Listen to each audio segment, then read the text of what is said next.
So, new year, new content. Welcome to 2024, and we're going to get started this year with something new, different from last year, different on all the AI character generation stuff. We're going to look at a basic lighting setup in Unreal Engine. We're going to go through how to set up ACES, and we're going to set up a skylight and a single point light to light this scene you see on the screen.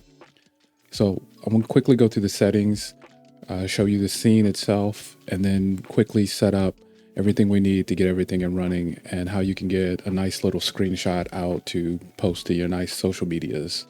So let's get started. The first thing, let's jump through this scene real quick, and I'll show you some of the things you need to have set up to properly work in the ACES system. So one of the things we're going to look at is if you have a post-processing volume in your scene, what you want to do is have some things turned off only when you're working with ACES. So one of those things, or a couple of those things, are going to be under the color grading. You definitely want to go ahead and turn off the blue correction, the expand gamut, and the tone curve amount. Normally they're set at different settings to accommodate the engine color shift, but we want them to be 0. The next thing we want to look at is the vignetting, which is at 0.4 by default. We want that down. Lens flare intensity, unless you actually have a light pointed at the camera, you don't want it on.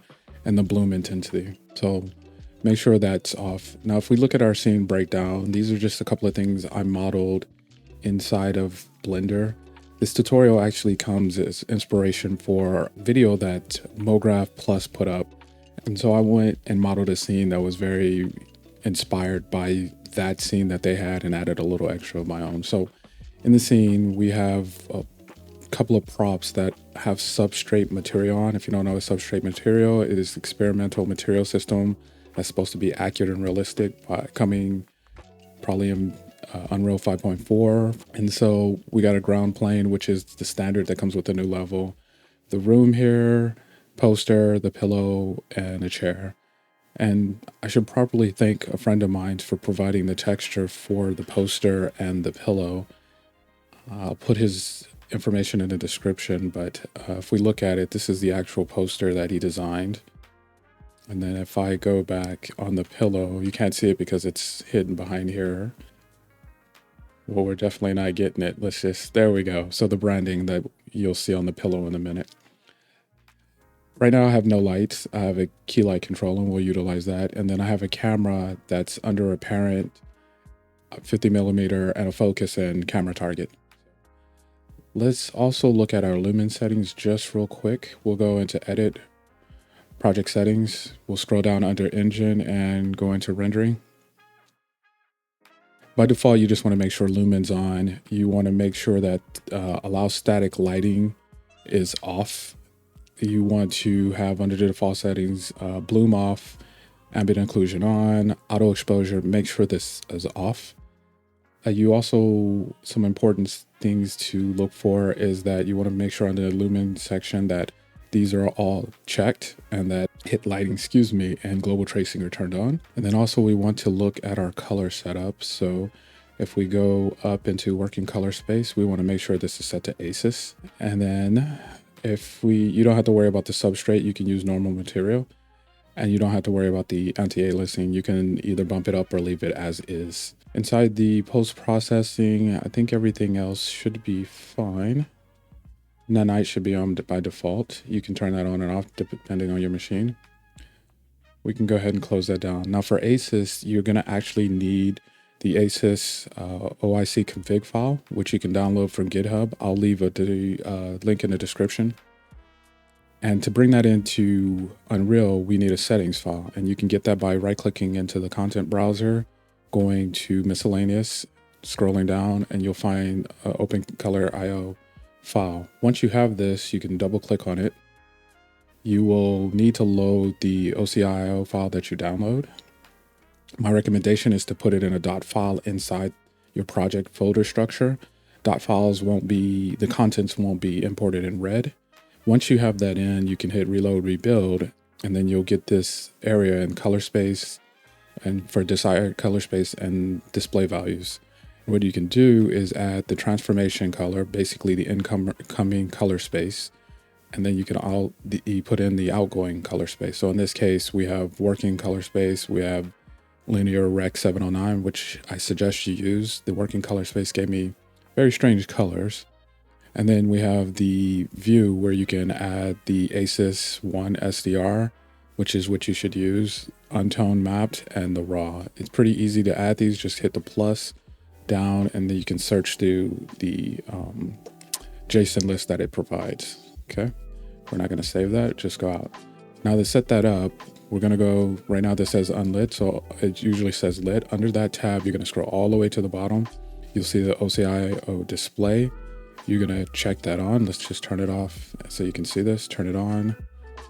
And what we're going to do is we'll clear this file. That's what I really meant to do. And we're going to show we're going to grab the OCIO settings. Once you have that, you can select your incoming color space and then your outgoing color space. And we should be good to go. So now let's go ahead. You can hit Alt 4 on your keyboard. We're going to go into the lit setup here. And obviously there's no lights in the scene. And let's go under perspective and change this to cinematic viewport. And the first thing we're going to throw in is a skylight. So we can go up here in the classes, type sky, and then bring this over. Sorry, we want to bring it into the scene. And we'll zero this out. We're just going to lift this up just to move the locator out of the way, and we'll put it in our lighting folder. Now, the reason why I'm using a skylight as opposed to using the HDRI backdrop, which is a plugin, is that there's some limitations to both, but it comes down to if you need to have a background that is displayed inside your shot, inside the camera, then you want to use the HDRI backdrop. The reason why you would do that is the skylight is actually doing a real-time capture of the background or the texture that is put on a sky dome inside the scene. But it uses a skylight as a component. So we might as well, in this case, where we know that the HDRI is not going to be shown, we should just use a skylight. And what we're going to do is we'll take this off of keyable parameters or modify parameters. We'll go down into its details panel, and we're going to select SLS, specify cube map. And these always have to be cube maps. They can't be regular textures. So since I was a student of MoGraph Plus, we're going to use exactly the backdrop I used. I think it was bathroom, and I can't spell. There we go, bathroom 4K. And you're going to see that it lit up. So what we're going to do is jump into our camera. And so this is our camera, and we'll just put the cube resolution up to 256. Since this is not a game and it's not doing real-time capture, we're actually using the HDRI. And then we're going to just drop this down. We just want the ambient light from it. Even though this looks pretty nice, the flooring and the soft shadowing here, let's drop this down to about 1.2. And that's pretty nice just to start, just to fill in some of the areas here. Let's also rotate it a little bit. I want to get the reflection from the HDRI onto the chair here, and maybe a little bit onto the glass material. So we can go here at source cube map angle, and let's rotate it a little bit. Now you can see inside of the material on that glass, there's some kind of grunge shader breaking up in the material. So we can kind of see our reflection. That's pretty bad right there. And we'll put it right there so we can see the reflections in the chair. And that looks pretty good. All of these other settings you normally don't have to mess with. You can stay in this top panel, again, for simple lighting basics. And we're going to make sure we keep that to movable. All right. So the next thing we're going to do is we want to have an area light coming from this left side like they did in the original video. So over here, projecting onto the chair. So what we can do is drop us in a nice area light. Or sorry, it's a rec light. Area lights, rec lights, they're the same. And we'll zero that out as well. Now, to help me place this, we actually want it off to the side here, and we're just going to raise it up so that it's like that.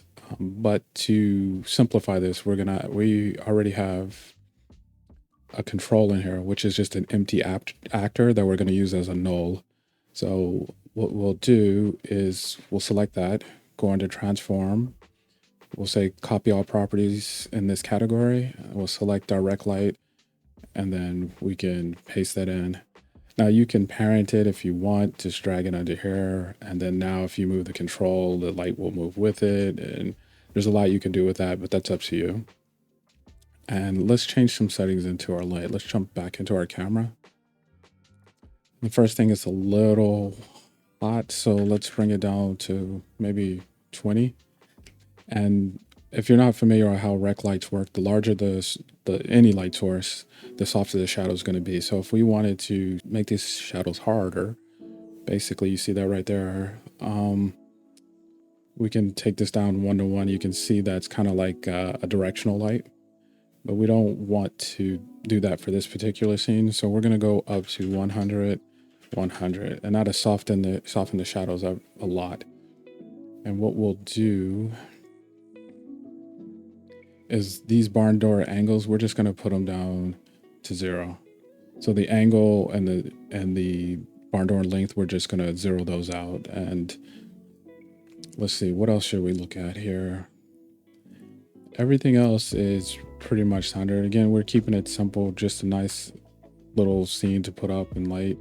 What we'll do is move the light a little bit because we want to get the reflection of the light caught in this poster here, the poster frame.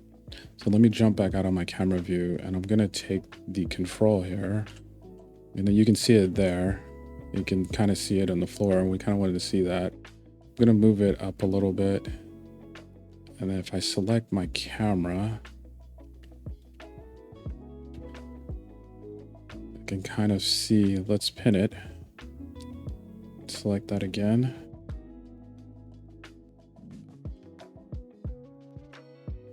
Rec light here. There we go. Sorry, we need the control. Yeah, let's bring it over here, and then let's rotate it a little bit. So I'm hitting W to move, E to rotate. And let's make our light a little bit bigger. Let's say 200.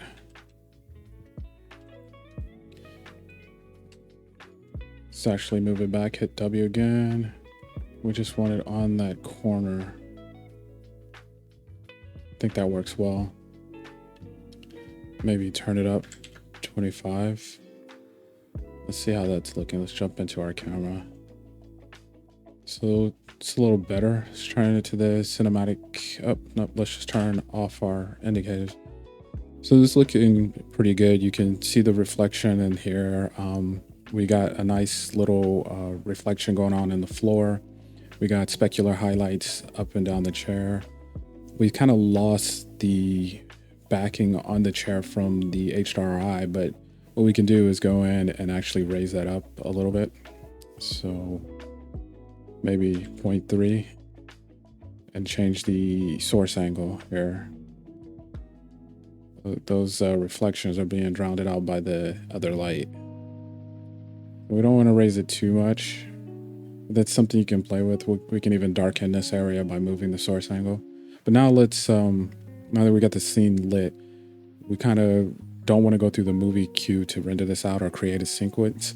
So what we can do is go up, since this is all real time, and we're going to go to high resolution screenshot. You're going to select this, and you might have noticed this is actually not a 16:9 frame, but a 4:5.